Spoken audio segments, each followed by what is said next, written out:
আসসালামু আলাইকুম। ভাইজান, আপনি অনুমতি দিলে আপনার সঙ্গে একটু কথা বলতাম। আচ্ছা, আলহামদুলিল্লাহ।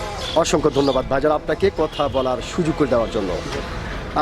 তো ভাইজান, সর্বপ্রথমে জানতে চাচ্ছি আপনি কেমন আছেন? আলহামদুলিল্লাহ, ভালো আছি। আলহামদুলিল্লাহ যে আল্লাহ আপনাকে ভালো রেখেছে।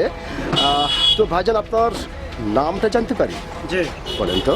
আমি মোহাম্মদ রফিকুল ইসলাম। মোহাম্মদ রফিকুল ইসলাম। জি, পিতা মোহাম্মদ নুরুল ইসলাম। নুরুল ইসলাম, গ্রাম গোয়ালকান্দি, গোবিন্দগঞ্জ, গাইবান্ধা। গাইবান্ধা। অসংখ্য ধন্যবাদ আপনাকে। আপনার নাম শুনে এবং মোটামুটি আপনাকে সামনাসামনি দেখে যেটা বোঝা যাচ্ছে, আপনি অত্যন্ত একজন সাহসী মানুষ।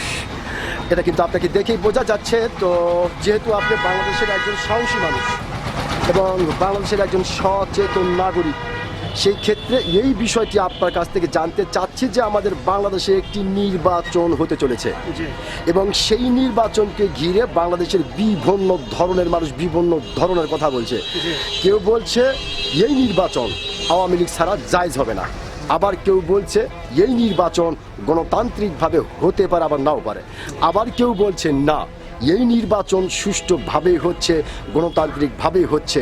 তো আপনি একজন বাংলাদেশের সচেতন নাগরিক ও সাহসী মানুষ হিসাবে আপনার কাছ থেকে জানতে চাই যে ভাইজান, আপনি কোনটা মনে করেন?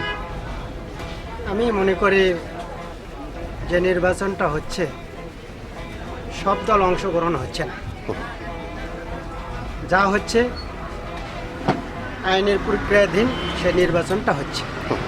এই নির্বাচন 2-4টা দল ছাড়া অধিকাংশ দলই নির্বাচন অংশগ্রহণ করছে। এতে আমার মনে হয়, আমি বাংলাদেশের একজন নাগরিক হিসেবে মনে করি, সব দল মিলে নির্বাচন করাটাই আমার মনে হয় শুভনীয় হবে। শুভনীয় হবে, ভালো হবে।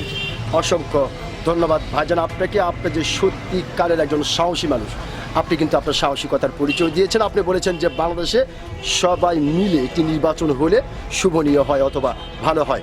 ধন্যবাদ আপনাকে। আমি আশা করব আপনার এই গুরুত্বপূর্ণ কথা ও সাহসিক কথাটি বাংলাদেশের অনেক মানুষের হৃদয়ে গাঁথা থাকবে।